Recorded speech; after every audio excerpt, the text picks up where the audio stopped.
સવારે 6 વાગ્યાથી રાજ્યના 58 તાલુકાઓમાં વરસાદ વરસ્યો છે। 6 વાગ્યાથી બપોરે 4 વાગ્યા સુધી નવસારીમાં 3.70 ઇંચ વરસાદ વરસ્યો છે। બપોરે 4 વાગ્યા સુધી સાવરકુંડલામાં 3.11 ઇંચ વરસાદ વરસ્યો છે। 4 વાગ્યા સુધી પેટલાદમાં 2.91 ઇંચ વરસાદ વરસ્યો છે। સુરત શહેરમાં 2.4 ઇંચ વરસાદ વરસ્યો છે। 2.36 ઇંચ વરસાદ કામરેજમાં વરસ્યો।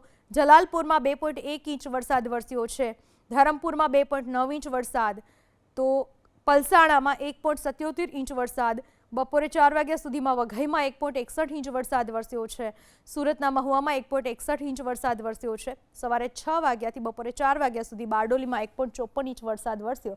બપોરે 2 વાગ્યા સુધી સુરતના અંબિકામાં 1.50 ઇંચ વરસાદ વરસ્યો। 6 વાગ્યાથી બપોરે 4 વાગ્યા સુધી ઓલપાડમાં 1.38 ઇંચ વરસાદ વરસ્યો। ગીર સોમનાથના ઉનામાં 1.34 ઇંચ વરસાદ વરસ્યો। તો 4 વાગ્યા સુધીમાં 84માં 1.30 ઇંચ વરસાદ વરસ્યો। સુરતના માંગરોળમાં 1.18 ઇંચ વરસાદ વરસ્યો। ચીખલીમાં 1.10 ઇંચ વરસાદ વરસ્યો। 4 વાગ્યા સુધીમાં તાપીના વાલોદમાં 1.2 ઇંચ વરસાદ વરસ્યો। સવારથી બપોરે 4 વાગ્યા સુધીમાં 58 તાલુકાઓમાં વરસાદી માહોલ જોવા મળ્યો, જેમાં સૌથી વધારે નવસારીમાં વરસાદ વરસ્યો હોવાનું જાણવા મળી રહ્યું છે। 4 વાગ્યા સુધીમાં નવસારીમાં 3.70 ઇંચ વરસાદ ખાબક્યો છે। સાવરકુંડલામાં 3.11 ઇંચ, પેટલાદમાં 2.91 ઇંચ, સુરત શહેરમાં 2.4 ઇંચ, કામરેજમાં 2.36 ઇંચ, જલાલપુરમાં 2.1 ઇંચ, ધરમપુરમાં 2.9 ઇંચ, પલસાણામાં 1.77 ઇંચ, વઘઈમાં 1.61 ઇંચ, સુરતના મહુવામાં 1.61 ઇંચ, બારડોલીમાં 1.54 ઇંચ, અંબિકામાં 1.50 ઇંચ વરસાદ વરસ્યો। ઓલપાડમાં 1.38 ઇંચ વરસાદ વરસ્યો। ગીર સોમનાથના ઉનામાં 1.34 ઇંચ, 84માં 1.30 ઇંચ વરસાદ, માંગરોળમાં 1.18 ઇંચ, ચીખલીમાં 1.10 ઇંચ અને તાપીના વાલોદમાં 1.2 ઇંચ વરસાદ વરસ્યો। તો અમરેલી જિલ્લાના સાવરકુંડલા તાલુકામાં ભારે વરસાદ વરસ્યો। સાવરકુંડલા શહેર અને ગ્રામ્ય વિસ્તારમાં ભારે પવન સાથે વરસાદ વરસ્યો। વીજ પડી, ખડસલી, છાપરી, મેવાસા સહિતના ગામોમાં વરસાદ વરસ્યો। ભારે વરસાદના કારણે સાવરકુંડલા શહેરનો ચેકડેમ છલકાયો। સારા વરસાદના કારણે જિલ્લાના ખેડૂતોમાં ખુશીનો માહોલ।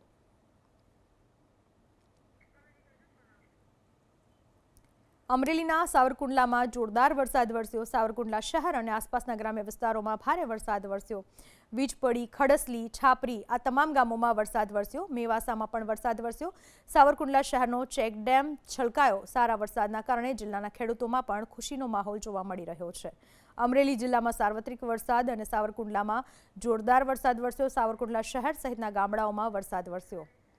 આ વિશે વધુ માહિતી આપવા આપણી સાથે જોડાઈ ચૂક્યા છે અમરેલીથી અમારા સંવાદદાતા ફોન લાઈન પર। સાવરકુંડલાના કયા કયા વિસ્તારોમાં કેવો વરસાદ વરસી રહ્યો છે? બિલકુલ, આમ તો અમરેલી જિલ્લામાં આજ વહેલી સવારથી જ વાદળછાયા વાતાવરણ વચ્ચે વરસાદનું આગમન થયું છે। ખાસ કરીને જે રાજુલા જાફરાબાદ કોસ્ટલ બેલ્ટ વિસ્તારમાં સવારમાંથી જ વરસાદ શરૂ થયો છે, ત્યારે સાવરકુંડલા પંથકમાં પણ બપોર બાદ ધોધમાર વરસાદ વરસી રહ્યો છે। ખાસ કરીને સાવરકુંડલાના ભોકરવા, નાની વડાળ, મેવાસા, પિયાવા, વિજપડી, ખડસલી, સાપરી સહિત મોટા ભાગના ગ્રામ્ય વિસ્તારોમાં ક્યાંક ધીમી ધારે વરસાદ તો ક્યાંક ધોધમાર વરસાદ। ત્યારે સાવરકુંડલાનું જે મધ્યમાંથી પસાર થતી નાવલી નદીમાં પણ પ્રથમ વરસાદના નવા નીર આવ્યા છે। ત્યારે શહેરમાં અનેક નાના મોટા ચેકડેમો પણ છલકાવા લાગ્યા છે અને ઓકળાઓમાં પણ વરસાદી પાણી વહેતા થયા છે। એટલે જે પ્રમાણે વરસાદ ખેંચાતા ખેડૂતો ચિંતિત હતા, પરંતુ આજ અમરેલી જિલ્લાના મોટાભાગના ગ્રામ્ય વિસ્તારોમાં ક્યાંક ધીમી ધારે ક્યાંક ધોધમાર વરસાદ વરસતા ખેડૂતોમાં એક ખુશી જોવા મળી રહી છે। જી, આભાર આપનો તમામ માહિતી બદલ। તો વલસાડ જિલ્લામાં પણ ભારે વરસાદ વરસ્યો। ગ્રામ્ય વિસ્તારમાં ભારે વરસાદ વરસ્યો। વલસાડ જિલ્લાના ગ્રામ્ય વિસ્તારમાં વરસાદ વરસતા ખેડૂતો થયા ખુશ। ધરમપુર અને આસપાસના વિસ્તારોમાં ભારે વરસાદ વરસ્યો। હાથીખાના સહિતના વિસ્તારોમાં વરસાદ વરસ્યો। ધરમપુરમાં હાથીખાના સમડી ચોક વિસ્તારમાં વરસાદ વરસ્યો। આસુરા સર્કલ, 3 દરવાજા સહિતના વિસ્તારોમાં વરસાદી માહોલ। ભારે વરસાદથી રસ્તાઓ થયા પાણી પાણી। આ વિશે વધુ માહિતી આપવા આપણી સાથે ફોન લાઈન પર જોડાઈ ચૂક્યા છે અમારા સંવાદદાતા। વલસાડ જિલ્લામાં કયા કયા ગામડાઓમાં કેવો વરસાદ વરસી રહ્યો છે? જે પ્રમાણે વલસાડ જિલ્લાની વાત કરીએ તો વલસાડના ધરમપુર તાલુકામાં એક સાથે જ 2 ઇંચ વરસાદ પડી ચૂક્યો હતો। વરસાદી માહોલ જે ધરમપુરમાં જામતો હોય છે. આજે એની શરૂઆત જોવા મળી હતી. તો નાના પોંડામાં પણ 1.5 ઇંચ જેટલો વરસાદ પડ્યો હતો. નાના પોંડા અને ધરમપુર વચ્ચે જે ગામડાઓ છે, જંગલ વિસ્તાર છે, ત્યાં ભારે વરસાદ થોડો સમય માટે જોવા મળ્યો હતો. સાથે સાથે વલસાડ શહેરી વિસ્તારની અંદર પણ થોડા સમયે વરસાદના ઝાપટા જોવા મળી રહ્યા હતા. નેશનલ હાઈવે નંબર 48 પર પણ વરસાદની અસર જોવા મળી રહી છે.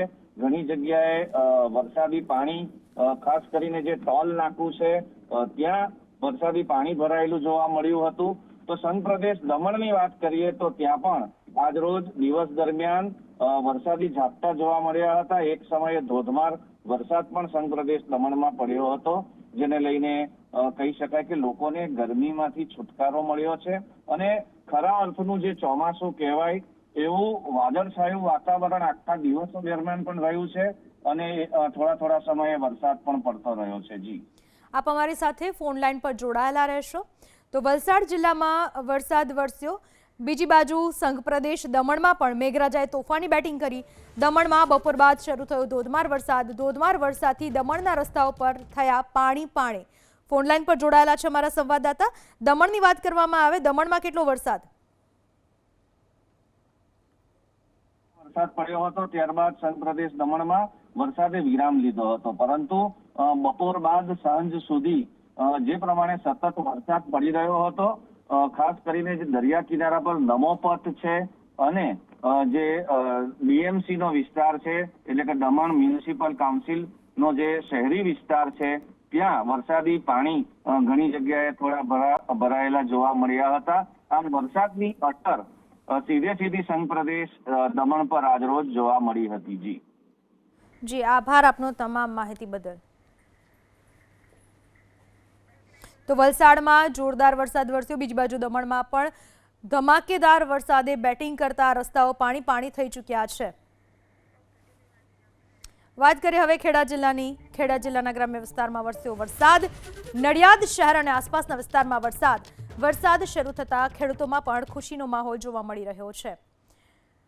આણંદના પેટલાદમાં વરસાદ વરસ્યો હતો. તો આણંદની બાજુનો જિલ્લો ખેડા જિલ્લાના ગ્રામ્ય વિસ્તારમાં વરસાદની શરૂઆત થઈ છે. નડિયાદ શહેર અને આસપાસના વિસ્તારમાં વરસાદની શરૂઆત. વરસાદ શરૂ થતા ખેડૂતોમાં ખુશીનો માહોલ જોવા મળી રહ્યો છે. ખેડા જિલ્લામાં વરસાદી માહોલ જોવા મળી રહ્યો છે.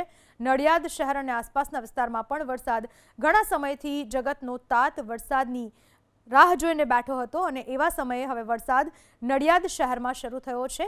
જગતનો તાત ખેડૂતોમાં ખુશીનો માહોલ જોવા મળી રહ્યો છે. ખેડા જિલ્લામાં ગ્રામ્ય વિસ્તારમાં વરસાદ શરૂ થઈ ચૂક્યો છે અને નડિયાદ શહેર સહિતના આસપાસના વિસ્તારમાં વરસાદી માહોલ છવાયેલો છે.